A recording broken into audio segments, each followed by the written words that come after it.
avec la connaissance et tout le discernement nécessaire pour bien apprécier la différence des choses, afin que vous soyez purs, irrépréhensibles pour le jour de Christ. Philippiens 1, 9, 10. Il est nécessaire de faire un parallèle entre l'action de Dieu et les contrefaçons de Satan. En ce qui concerne la plénitude ou baptême du Saint-Esprit, qui est une effusion de l'Esprit de Dieu dans l'esprit humain, cela dégage l'esprit des liens de l'âme. Hébreux 4, 12.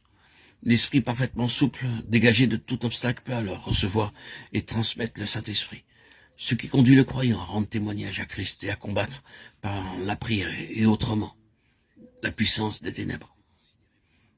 C'est un véritable baptême en l'unité du corps de Christ. Il unit à tous les autres membres du corps. Sa marque particulière, ses résultats, c'est la puissance du témoignage pour Christ. Puissance qui convainc de pécher les auditeurs et les tourne vers Dieu. La plénitude de l'esprit ne paralyse pas les facultés, au contraire, celle-ci reste active et l'homme garde le contrôle de soi. Il n'y a qu'une réception du Saint-Esprit.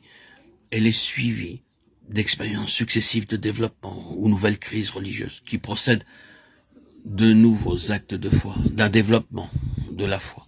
Il y a des degrés de réception de l'esprit qui varient avec les conditions individuelles des croyants. Chez quelques-uns, le revêtement de puissance pour le service est le stage définitif final.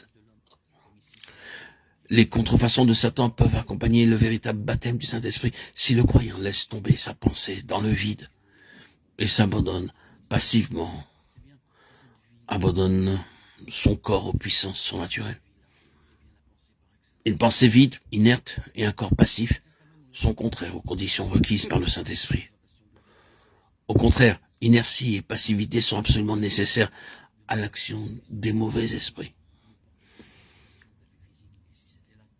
En réponse à l'affirmation de la foi, le Saint-Esprit remplit l'esprit de l'homme, mais en même temps, les puissances naturelles du mal agissent dans la pensée et le corps, parce qu'il y a passivité, et produisent dans le domaine des sens des manifestations qui paraissent résulter de l'action du Saint-Esprit dans l'esprit. Mais ce n'est qu'une contrefaçon, les résultats de ces contrefaçons sont divers et multiples. Ils varient à l'infini, suivant les conditions particulières du sujet. En général, il y a très peu de fruits. Les fruits sont en raison inverse, des manifestations qui sont nombreuses et très variées. Il y a des degrés divers de possession de l'intelligence et du corps. Enfin, l'esprit de division, de séparation s'exerce aux dépens de l'unité. Ici, nous pouvons de toute évidence voir les contrefaçons de Satan qui accompagnent le baptême du Saint-Esprit.